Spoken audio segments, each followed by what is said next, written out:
And now all of a sudden there's this new thing. It's only in Canary in Chrome, I think, and I'm not positive where else it is, but there's this new thing called WebMCP.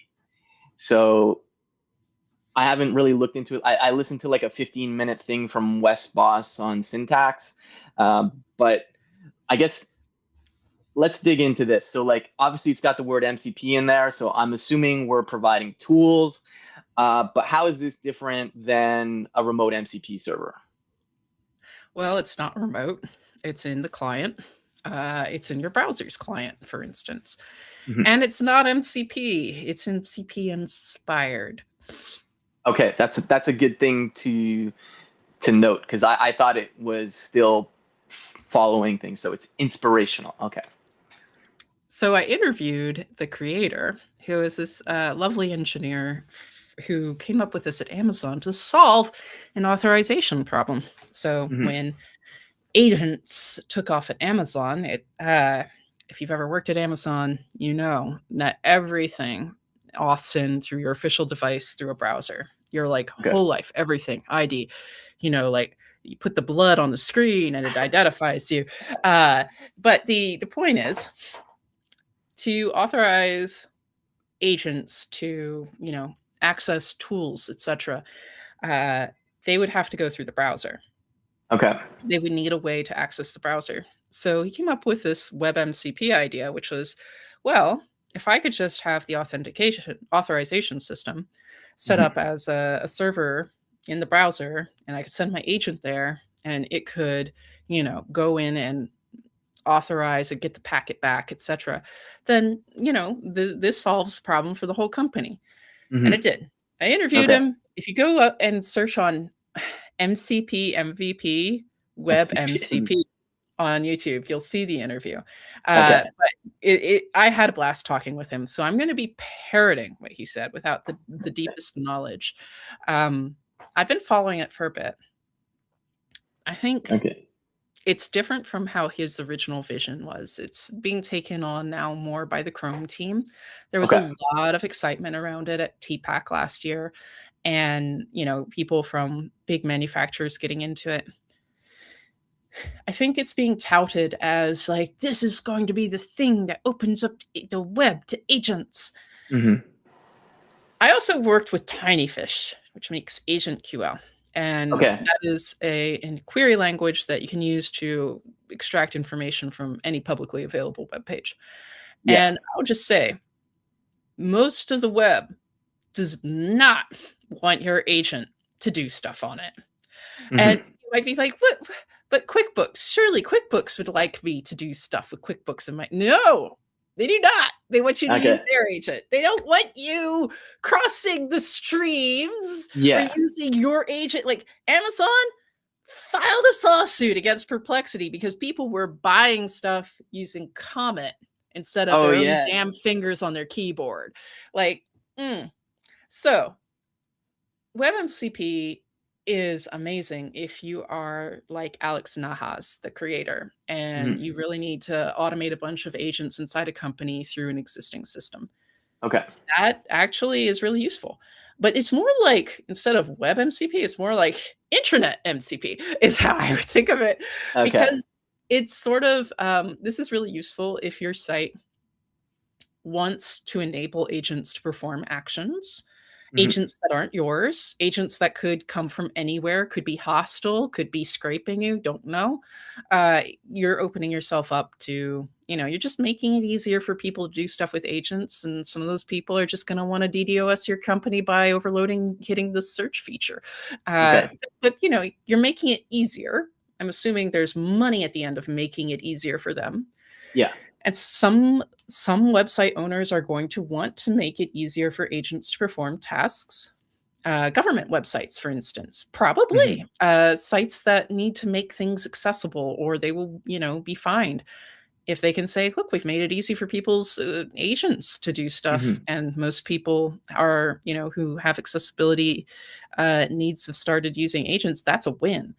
But there will Mhm. be many, many, many commercial enterprises that will not adopt the standard, and they'd much rather, if they do make any of these things available, It would be to route you through an official MCP server that you have to pay to access through your enterprise plan. Yeah. So I think it's interesting. So you build like a React component.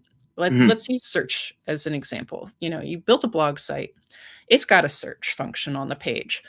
And you notice there are a lot of people's agents coming to your site, and they are just really slowly trying to use that search function. They're Yeah. not coming in through Google or something. They just land on the page, they fill in the form, and then they activate the click button. And it's like, that's Yeah. a lot. Why don't I just surface the function I'm using Hmm. with React Server components and hand it to you using WebMCP? And then you can just, when you land on the page, you'll hear, oh, these tools are available to me. Goody, I will use one. And then you could run the search yourself without having to interact with the Hmm. form or anything. So, forms, anytime you have a form on a site, opportunity for WebMCP. Yeah. If you want agents to be able to do the thing with the form, which if it's to take money, Yeah. you might. Yeah. So I guess in some sense, this also helps the screen scrapers of the web to some degree, or does it kill them? Mm, it's not the scrapers, it's the automators.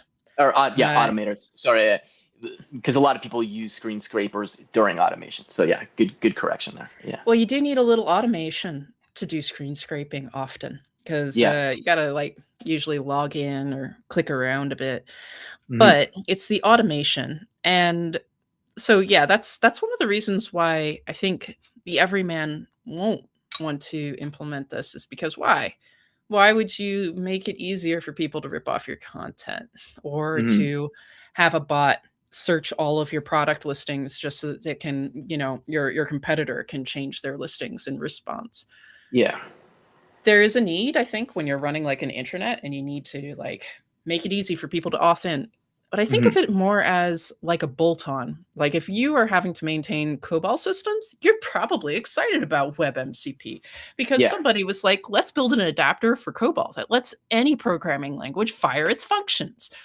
Yeah, that's a great idea for a mainframe operating bank and other institutions. Yeah. It probably doesn't matter to most of us who are building the web still. Yeah. And I mean, we have MCPs already. I mean, the only thing I could think of is maybe somebody just doesn't want to write a separate MCP for their thing, but then I feel Yeah. like it's not a good separation of concerns potentially, and it's not, I don't know, you can say just go to There my are a site couple of good still. arguments here. Like one is, what if you're at a company that's too big to build that MCP server? In Hmm. Alex's case, they were not going to be building an entire agentic version of this authorization flow. That was not going to happen. People were going to do naughty things. Yeah. And you don't want them to do naughty things. You want them to do the path.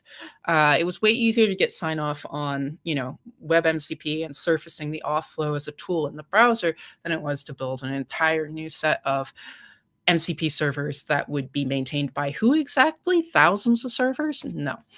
Number Yeah. two, the reasoning goes that people who build websites probably don't want to also build a server.